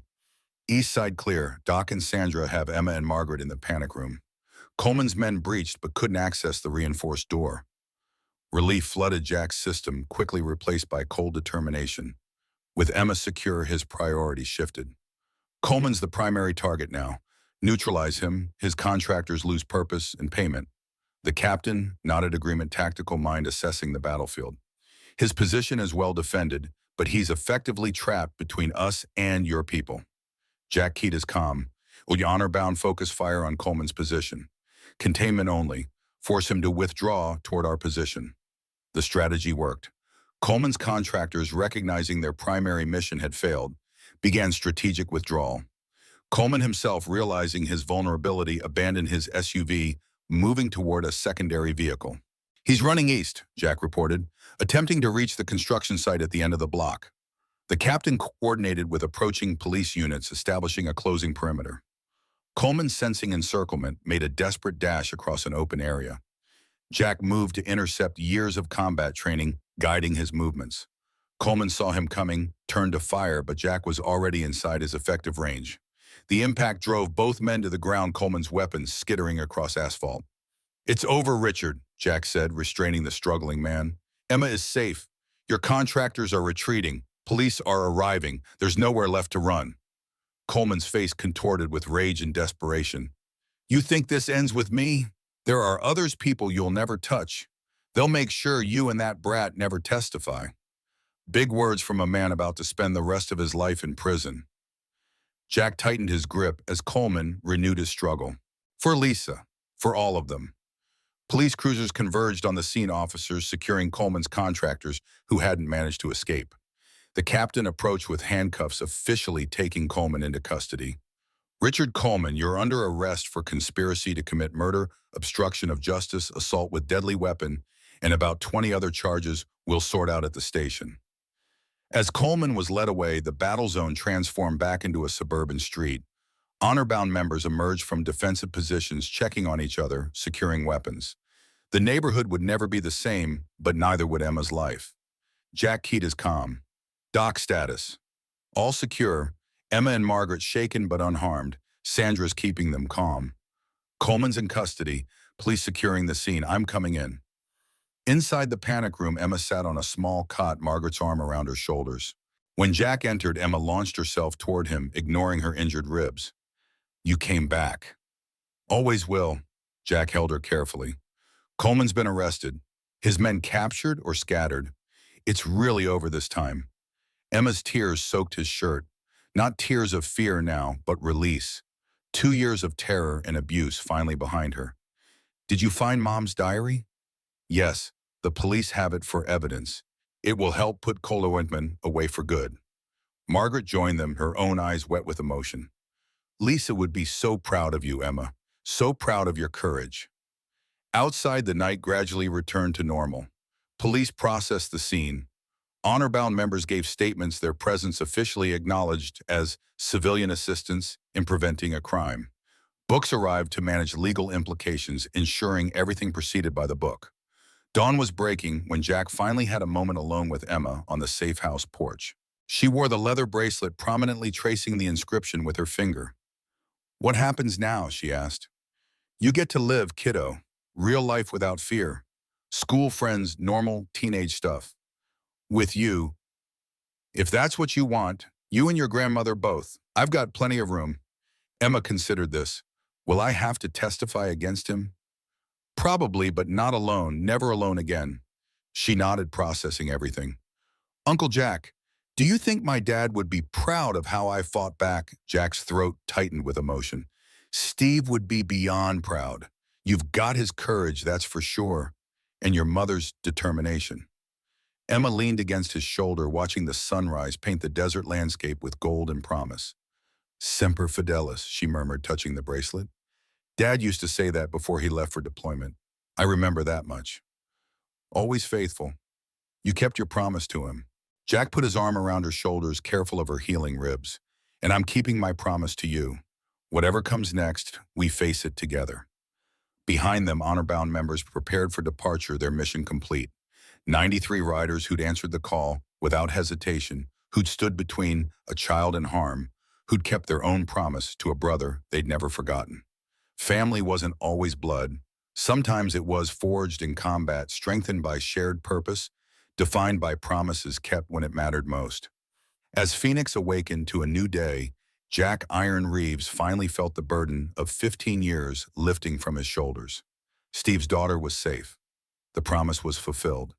And somehow, in saving Emma, Jack had found his own redemption. Always faithful. Always.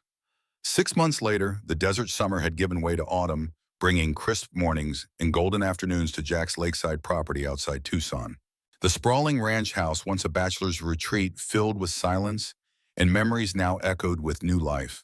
On this particular Saturday morning, Jack stood on the dock watching Emma adjust her life vest before climbing into the small fishing boat. Her movements were confident, now no longer hampered by healing ribs or the shadow of fear that had followed her for so long. At 14, nearly 15, she was blossoming in ways that would have made Steve proud, resilient, determined, quick to laugh again. "Ready, Captain," Jack called, tossing her the small tackle box. Emma caught it with practiced ease. "Been ready? You're the one taking forever," she teased, a glimpse of teenage sass emerging from beneath the trauma. From the shore, Margaret waved a mug of coffee steaming in her hand. She had sold her Tucson home and moved into the guest cottage on Jack's property, close enough to be present in Emma's life, yet giving the girl space to form her own bond with Jack. Their arrangement wasn't conventional, but it worked, a family rebuilt from fragments. Dr. Sarah Chen's SUV appeared on the winding driveway. What had begun as professional concern for Emma's recovery had evolved into something neither Jack nor Sarah had anticipated. She visited often, initially for Emma's therapy sessions, then staying for dinner, then weekend fishing trips. Today she carried a picnic basket as she walked toward Margaret, the two women exchanging warm greetings. "Uncle Jack," Emma's voice pulled him back. "Are we fishing or what?" Jack smiled, stepping into the boat. "Yes, ma'am." As they pushed away from the dock, Jack observed the subtle changes in Emma. The weekly therapy sessions with the trauma specialist Sandra had recommended were working. The nightmares came less frequently now. She'd made two close friends at her new school. Last week, she'd even joined the debate team, channeling her father's quiet confidence and her mother's sharp intellect. Coleman's trial was scheduled for spring. The evidence had grown overwhelming: Lisa's diary, Rivera's testimony, financial records unearthed by Grace revealing years of corruption. 3 previous wives' deaths had been reopened as homicide investigations. The case had shattered the protective wall around dirty cops in the Phoenix PD, triggering a department-wide purge. Emma would testify, but she wouldn't face it alone. 93 honor-bound members had already committed to filling the courtroom when she took the stand. "What are you thinking about?" Emma asked as Jack cast his line into the still water. "Your dad," he answered honestly. "He loved fishing, said it taught patience." Emma nodded, focusing on her own cast with determined concentration. "I dream about him sometimes. Not memories exactly, just feelings. Like he's checking on me." "He is," Jack said simply. They fished in companionable silence until Emma spoke again. "I've been thinking, after the trial's over, maybe I could learn to ride. Get my own motorcycle someday." Jack raised an eyebrow. "Your grandmother might have opinions about that." "Grandma's tougher than she looks. Besides," Emma touched the leather bracelet that rarely left her wrist. "It's family tradition, right? Honor bound." The sunlight caught the engraved words, "Semper Fidelis," always faithful. In the distance, Doc's motorcycle rumbled up the driveway, followed by Sandra's car. Sunday cookouts had become tradition, honor-bound members filtering in throughout the day, bringing food stories, laughter. The kind of extended family Emma needed. Jack watched her cast again, her technique improving each time. Steve's daughter, safe, healing, growing stronger daily. Some promises were meant to be kept forever. Some bonds never broke. Family wasn't always blood. Sometimes it was forged in combat, strengthened by shared purpose, defined by promises kept when it mattered most. And as autumn sunlight danced across the water, Jack Iron Reeves finally understood what Steve had known all along. Protecting someone wasn't just about keeping them safe. It was about giving them room to become who they were meant to be. Emma turned to him, eyes bright with life and possibility. "Think I'll catch anything today?" Jack smiled. "With your determination, absolutely." Some battles were worth fighting no matter the cost. Some victories changed everything.